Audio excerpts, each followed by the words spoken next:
John chapter 13. It was just before the Passover festival. Jesus knew that the hour had come for him to leave this world and go to the Father.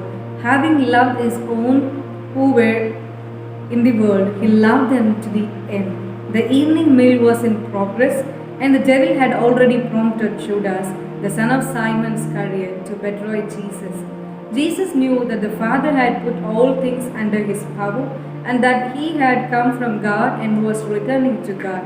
So he got up from the meal, took off his outer clothing and wrapped a towel around his waist. After that he poured water into a basin and began to wash his disciples' feet, drying them with the towel that was wrapped around him. He came to Simon Peter, who said to him, "Lord, are you going to wash my feet?" Jesus replied, "You do not realize now what I am doing, but later you will understand." "No," said Peter, "you shall never wash my feet." Jesus answered, "Unless I wash you, you have no part with me." "Then, Lord," Simon Peter replied, "not just my feet, but my hands and my head as well." Jesus answered, "Those who have had a bath need only to wash their feet. Their whole body is clean, and you are clean, though not every one of you." For he knew who was going to betray him, and that was why he said not everyone was clean. When he had finished washing their feet, he put on his clothes and returned to his place. "Do you understand what I have done for you?" he asked them. "You call me teacher and Lord, and rightly so. Rightly so, for that is what I am. Now that I, your Lord and teacher, have washed your feet, you also should wash one another's feet. I have set you an example that you should do as I have done for you. Very truly I tell you, no servant is greater than his master, nor is a messenger greater than the one who sent him.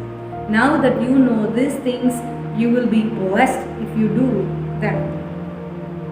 I am not referring to all of you. I know those I have chosen, but this is to fulfill this passage of scripture. "He who shared my bread has turned against me." I am telling you now before it happens, so that when it does happen, you will believe that I am who I am. Very truly I tell you, whoever accepts anyone I send accepts me, and whoever accepts me accepts the one who sent me. After he had said this, Jesus was troubled in spirit and testified, "Very truly I tell you, one of you is going to betray me."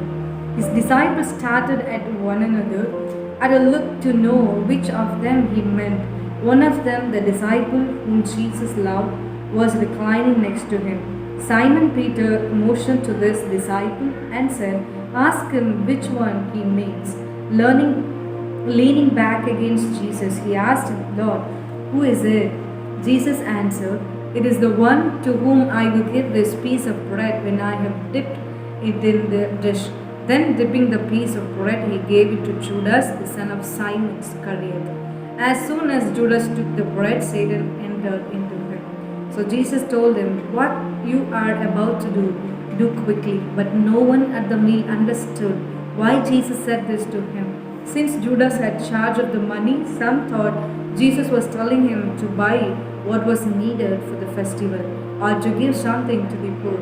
As soon as Judas had taken the bread, he went out, and it was night.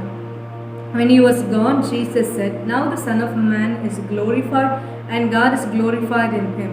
If God is glorified in him, God will glorify the Son in himself, and will glorify him at once. My children, I will be with you only a little longer. You will look for me, and just as I told the Jews, so I tell you now, where I am going, you cannot come. A new command I will give you, love one another as I have loved you, so you must love one another. By this everyone will know that you are my disciples, if you love one another." Simon Peter asked him, "Lord, where are you going?" Jesus replied, "Where I am going, you cannot follow now, but you will follow later." Peter asked, "Lord, why can I follow you now? I will lay down my life for you." Then Jesus answered, "Will you really lay down your life for me? Very truly I tell you, before the rooster crows, you will disown me 3 times."